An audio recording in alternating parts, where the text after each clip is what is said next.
3 kilometers down, there's a rock spewing fluid hot enough to melt lead, sitting in water that's almost freezing. That fluid's as acidic as vinegar. And somehow, packed onto that one chimney, there are 30,000 shrimp crammed into every square meter. More life jammed into that spot than almost anywhere else on Earth, in a place that shouldn't be able to support anything at all. Here's the weird part. There's no sunlight down here, which means no plants, no algae, none of the stuff every other food chain on the planet needs. So how is that rock covered in shrimp? Turns out it all comes down to one chemical reaction running on a gas that would kill most things stone dead. And that one reaction is the whole reason this spot isn't empty. Most of the deep ocean isn't like this at all. It's cold, pitch black, and basically empty. The only food that ever reaches down here is what scientists call marine snow, tiny bits of dead plankton drifting down from hundreds of meters above. It's barely anything. Some stretches of seafloor can go for miles without a single living thing on them. Just flat, gray mud as far as a camera can see. And that's not a temporary thing. That's just how the deep ocean has been for most of its history. So what could possibly turn one of the emptiest places on the planet into one of the most crowded? Here's how it works. Across a wide stretch of seafloor, cold ocean water seeps down into tiny cracks in the rock, sometimes over a mile deep, toward pockets of melted rock beneath the crust. As that water sits down there, close to all that heat, it starts reacting with the surrounding rock. The rock pulls oxygen out of the water.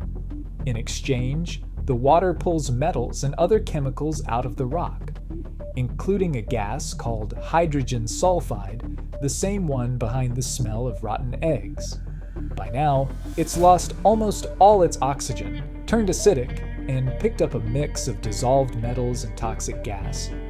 It's also getting hotter the whole time, and hot water is lighter than cold water, so it starts rising back up through the rock. But instead of leaking back out through those same scattered cracks, it all gets funneled into one narrow opening called a hydrothermal vent and blasts out at over 350 degrees Celsius. Like rain soaking into a hillside from everywhere, but only ever draining back out through one single spring. The moment that scorching, metal-loaded water hits the near-freezing water outside, those dissolved metals turn solid almost instantly, piling up layer after layer into towering mineral chimneys, some taller than a 10-story building. On its own, that's not a recipe for life. That kind of heat destroys living tissue in seconds. This is a violent chemical reaction, not a shelter. But here's the strange part. The same gas that just came blasting out of that vent, toxic enough to kill almost anything it touches, turns out to be the one thing an entire hidden ecosystem down here can't survive without. So how does something survive on a poison gas? Certain bacteria down here have found a workaround. Instead of using sunlight like almost every other living thing on the surface does, they pull energy straight out of that toxic gas, the hydrogen sulfide, and mix it with a bit of oxygen from the seawater.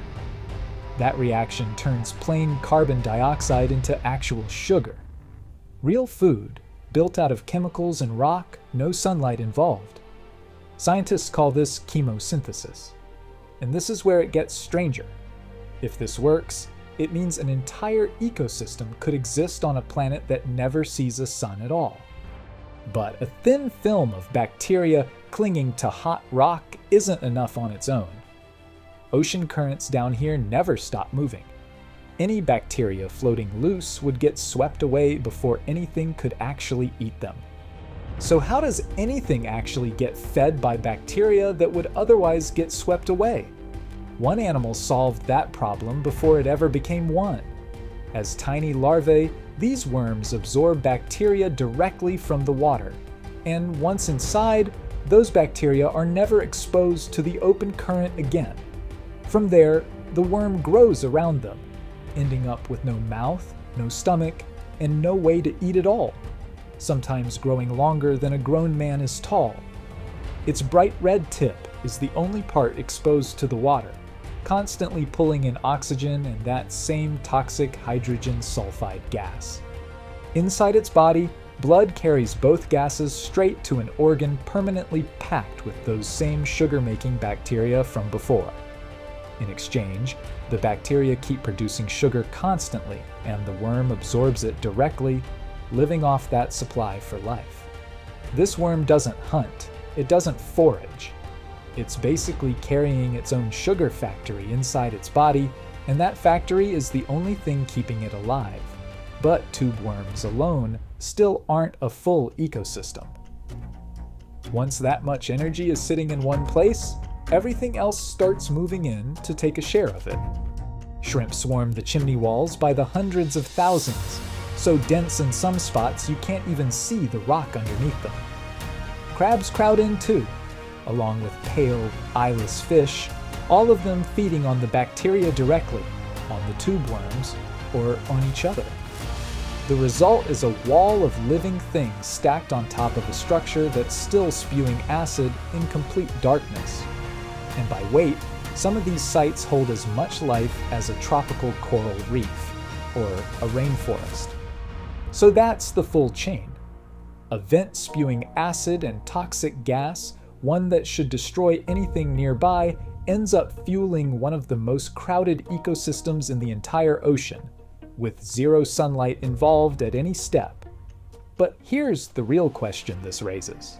If life down here doesn't need a sun at all, what else might not need one either? For a long time, scientists assumed a planet needed to sit close enough to a star for sunlight to reach it, to have any real shot at life. These vents prove that assumption wrong. All you actually need is rock, water, and the right chemistry. And that idea has already reached somewhere much colder than any ocean on Earth. Enceladus, one of Saturn's icy moons, hides an entire ocean under miles of ice, one that never sees a single ray of sunlight. Spacecraft studying that moon have picked up chemical signals coming from its ocean floor, signs of the same basic kind of reaction happening down here, just triggered by different rock instead of magma. The same reaction lighting up tube worms down here might be running right now under the ice of a distant moon, in complete darkness, with nothing but rock and water to work with. Down here, in one of the most hostile places on the planet, life didn't just survive. It built one of the most crowded ecosystems on Earth, running on nothing but heat and chemistry. And that's the pattern worth remembering. Somewhere on this planet, right now, there's another single, hidden trigger quietly reshaping an entire world. An ocean, a mountain range, a species. And most people will never even know it happened. If you want to keep finding those triggers, subscribe, because that's exactly what this channel digs up